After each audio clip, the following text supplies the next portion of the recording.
Okay, that was just a snippet of what I hope it will be like when I really go live.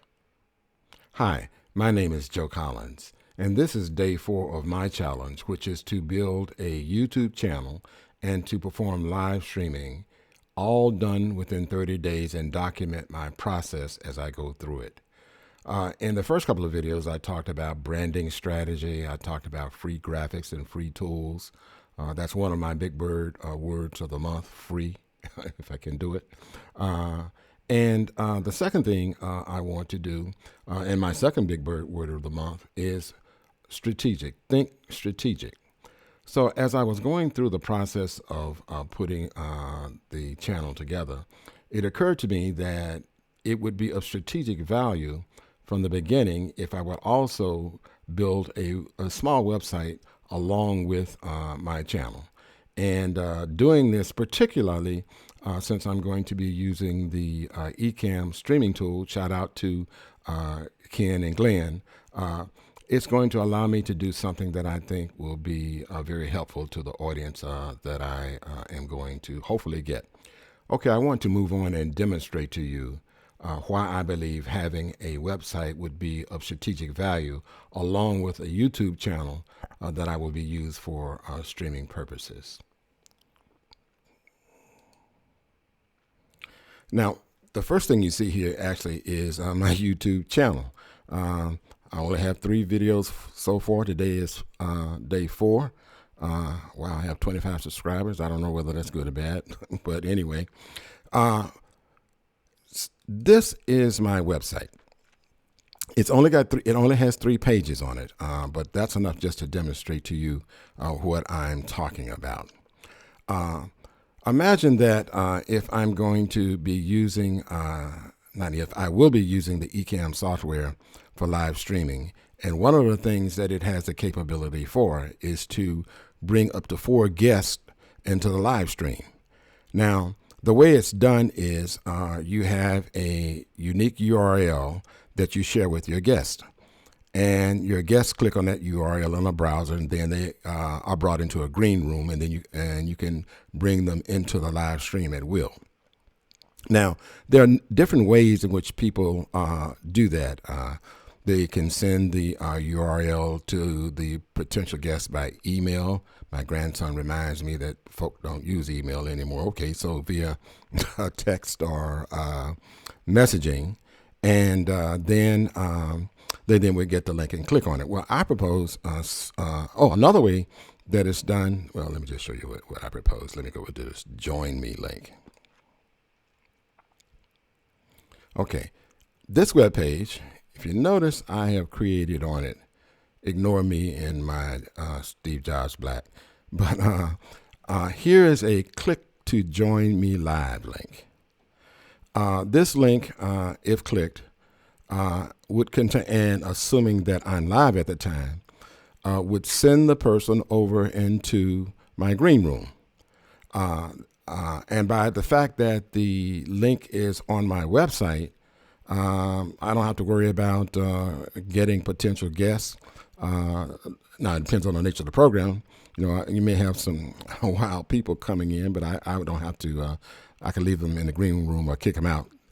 The other thing is by having this button, and as it says here, the link is only active during a live broadcast. That way I can turn the link off. Like right now, if I click on it, it's just taking you over to Google just to prove that it works. Remember, Google is my friend. I always talk about that.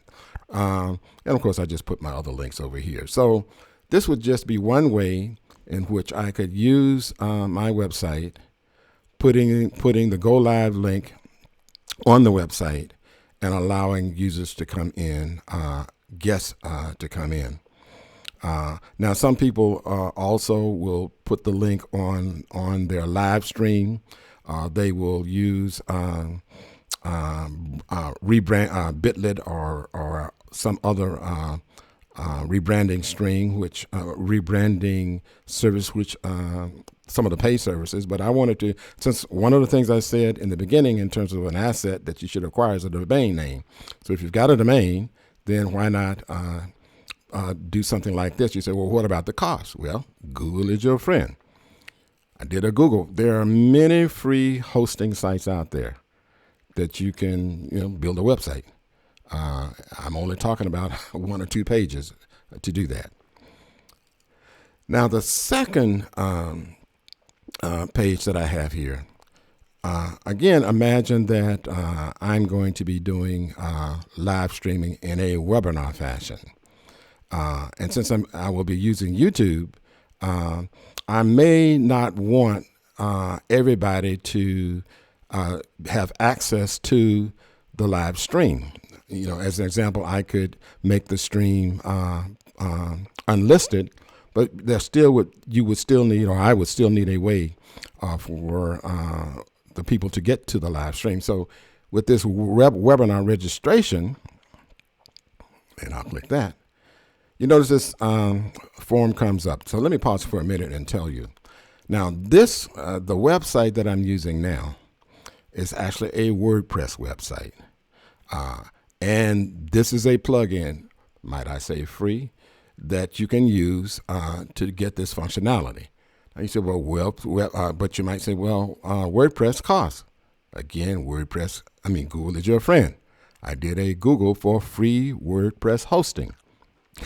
And there are companies out there that you can get. The only requirement is that if you do go this route with a free WordPress hosting site, you got to make sure that it supports you adding your own plugins in. Anyway, let me go back to this. So with this plugin, I could put a video here which introducing what the webinar is about, and as you see here, what I've done, I've listed 3. I'm learning reuse assets. I've shown some of the things that I'm going to be covering in the webinar, and you can register for the webinar.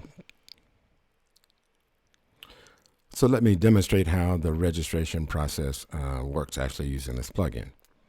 So it's asking for my name, email address,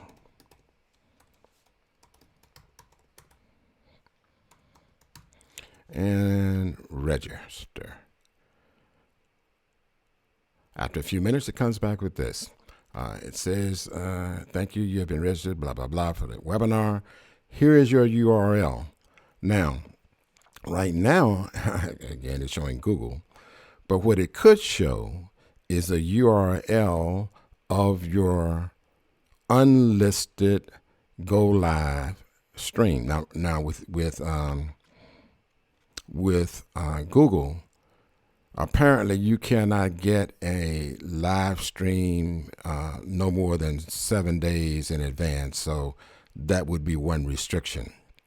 But however, this could work.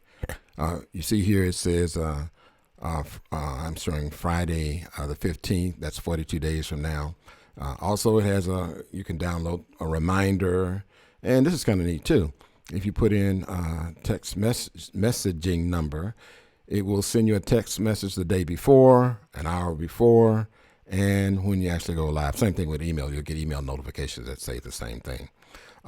One other nice thing about this particular plugin is that it would support not only a one-time webinar, but Evergreen webinars that have been pre-recorded, whereby then you could select the date that you want it shown. So that's just, to me, is another example of why it would be of benefit to have a website. And in this example, it's only 2 pages, but I think you get the idea.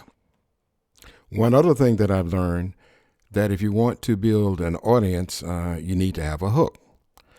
So if you'd like to get more information about these plugins and how I did it, come on over to my Internet Streaming Academy group. You can search for it.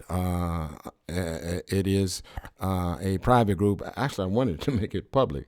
I didn't realize that, at least I don't know how, to change a private group to public. But anyway, search for the group, click join, and come on over, and we can have some engagement, and I can walk you through the details of how I have accomplished so far within the time I've had. So it's looking good, I think, so far.